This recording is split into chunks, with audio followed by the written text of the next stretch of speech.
power of believing in your prayers. Bismillah whenever you want to start something or whenever you want to do something. What is the meaning of Bismillah from the Quran? Bismillah means I am starting with the name of Almighty Allah subhanahu wa ta'ala. Allah subhanahu wa ta'ala said in Quran 73 verse 8, and remember the name of your Lord and devote yourself to him with a complete devotion.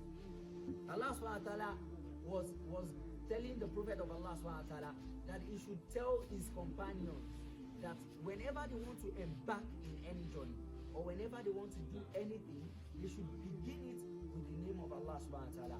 During the time of the companions, one of our Sahaba, Hajia Salihah, she got married to a non-Muslim, a kafir, who does not have strong belief in Allah subhanahu wa ta'ala and its word.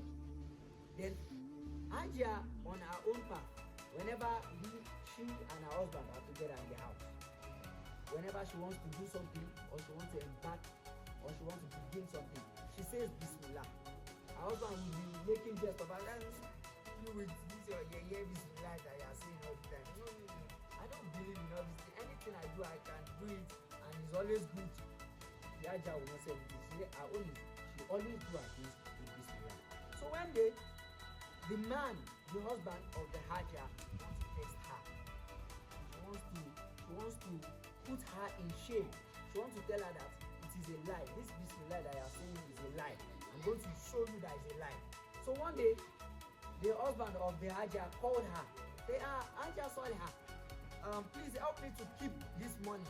The husband put it in a nylon and tied the money and give it to the Hajia. Hajia Salihah, just as she used to do.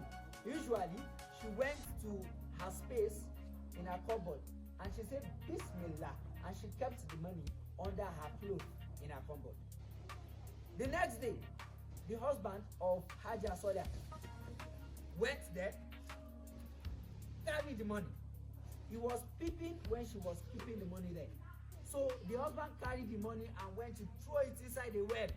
He threw it far away from where she can see it or she can even have a knowledge that the money is there. He now allowed 3 days later to go. Now called Hajia, Hajia Salihah, the money I gave to you the other day, I want to use it. I need to bring it. Hajia Salihah, just like she used to do. She went there with the saying of Bismillah and she met the money there. Kabirullah. Kabirullah.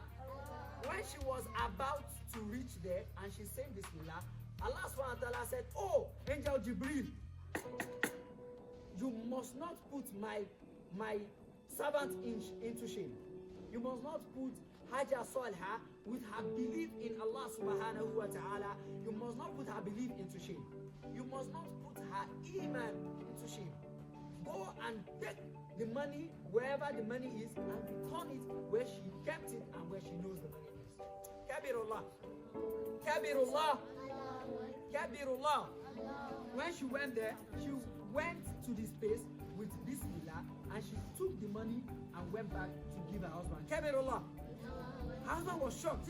The husband was afraid to collect the money. Where did you see the money? It was the place I kept the money that I saw the money. The place you kept the money? Say yes. What did you say you used to say? Bismillah. You used to say Bismillah. From today I am believing Almighty Allah and from today I am going to worship that Allah that you are worshiping. Kabirullah. That is how the husband of Hajia Salihah, which was a kafir and a non-believer, become a believer. Kabirullah. Kabirullah.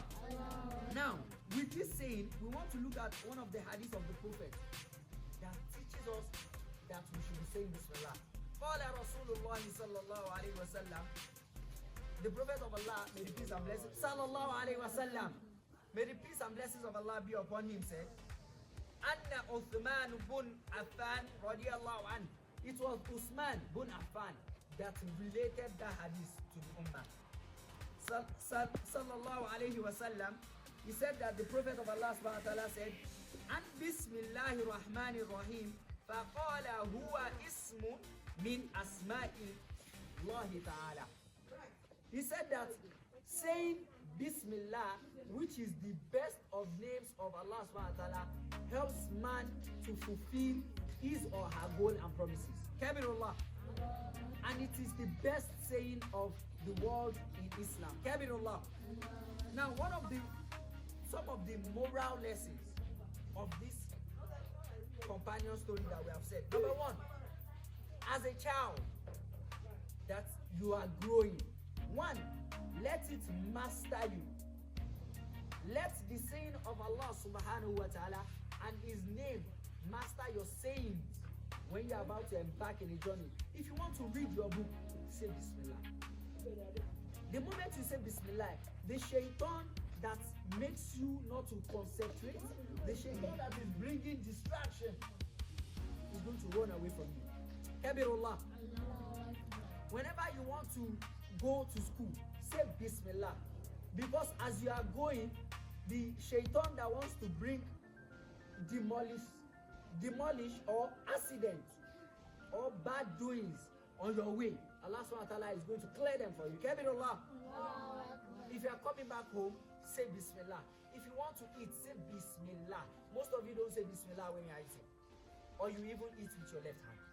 The moment you are eating without saying Bismillah, you are eating with shaitan. Kabirullah. Begin all things with Bismillah. That's the first moral lesson. I'm going to ask questions after the lecture. You begin all things with Bismillah. Number two, don't be discouraged when people mock and make jest of any good habit that you do in the way or the path of Islam. Just because people are saying, like my ustaz, that he's keeping his beard. They were now mocking him that, your beard is too much. He did not cut his beard because they were mocking him.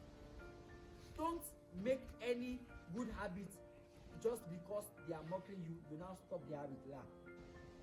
You continue the good habit because of Allah subhanahu wa ta'ala wa rasuluhu. Because the only person who is going to reward you for that is Allah subhanahu wa ta'ala. So whenever you are doing good thing and they are mocking you, don't stop it. Don't stop it. 3, say your supplication, which is dua, all the time, so that Almighty Allah subhanahu wa ta'ala can save you from any tribulation and difficulties when he arrives. Now, you've been taught the azkar to say when you want to go out, when you are going out, when you are coming in. Bismillah tawakkaltu ala Allah wa la hawla wa la quwwata illa billah. Most of you don't say this azkar. Now, we are saying all this azkar because they stand as protection. A Muslim does not believe in wearing the chain of Shehu Nias. The only thing that protects you are the name and the azkar of Allah subhanahu wa ta'ala. A Muslim does not believe in one bead. If I wear this bead, nothing is going to do me. Haram. Because you have removed your belief from the person you are worshipping to a bead. You have removed your belief from Allah to a necklace. And this is going to make you associate things with Allah subhanahu wa ta'ala. And Allah subhanahu wa ta'ala is the most high who gets jealous. Because Allah subhanahu wa ta'ala says, La tushrik bihi shay'a. You must not worship anything with me, Allah subhanahu wa ta'ala. So if you are now making those things, that means you are trying to tell us that there is another person who is guiding you apart from Allah subhanahu wa ta'ala.